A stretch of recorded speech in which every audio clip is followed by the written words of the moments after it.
شروع اللہ کا نام لے کر جو بڑا مہربان نہایت رحم والا ہے۔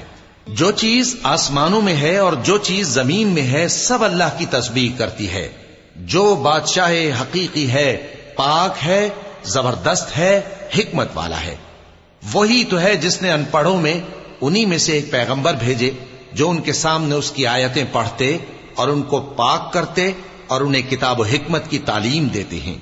اور اس سے پہلے تو یہ لوگ کھلی گمراہی میں تھے، اور ان میں سے اور لوگوں کی طرف بھی ان کو بھیجا ہے جو ابھی ان مسلمانوں سے نہیں ملے، اور وہ غالب ہے، حکمت والا ہے۔ یہ اللہ کا فضل ہے، جسے چاہتا ہے عطا فرماتا ہے، اور اللہ بڑے فضل کا مالک ہے۔ جن لوگوں کو تورات کا حامل بنایا گیا پھر انہوں نے اس کے حامل ہونے کا حق ادا نہ کیا، ان کی مثال گدھے کی سی ہے جس پر بڑی بڑی کتابیں لدی ہوں۔ جو لوگ اللہ کی آیتوں کی تکذیب کرتے ہیں ان کی مثال بری ہے، اور اللہ ظالم لوگوں کو ہدایت نہیں دیتا۔ کہہ دو کہ اے یہود، اگر تم کو یہ دعویٰ ہو کہ تم ہی اللہ کے دوست ہو اور دوسرے لوگ نہیں، تو اگر تم سچے ہو تو ذرا موت کی آرزو تو کرو۔ اور یہ لوگ ان اعمال کے سبب جو یہ کر چکے ہیں ہرگز اس کی آرزو نہیں کریں گے، اور اللہ ظالموں سے خوب واقف ہے۔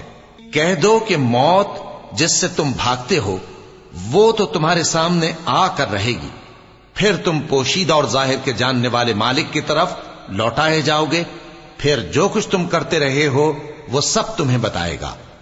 مومنو، جب جمعے کے دن نماز کے لیے اذان دی جائے تو اللہ کے ذکر کی طرف لپکو اور خرید و فروخت ترک کر دو، اگر سمجھو تو یہ تمہارے حق میں بہتر ہے۔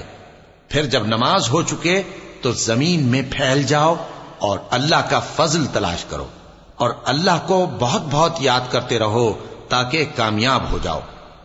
اور جب ان لوگوں نے سودا بکتا یا تماشا ہوتا دیکھا تو ادھر بھاگ لیے، اور اے نبی صلی اللہ علیہ وآلہ وسلم تمہیں خطبے میں کھڑا چھوڑ گئے۔ کہہ دو کہ جو چیز اللہ کے ہاں ہے وہ تماشے اور سودے سے کہیں بہتر ہے، اور اللہ سب سے بہتر رزق دینے والا ہے۔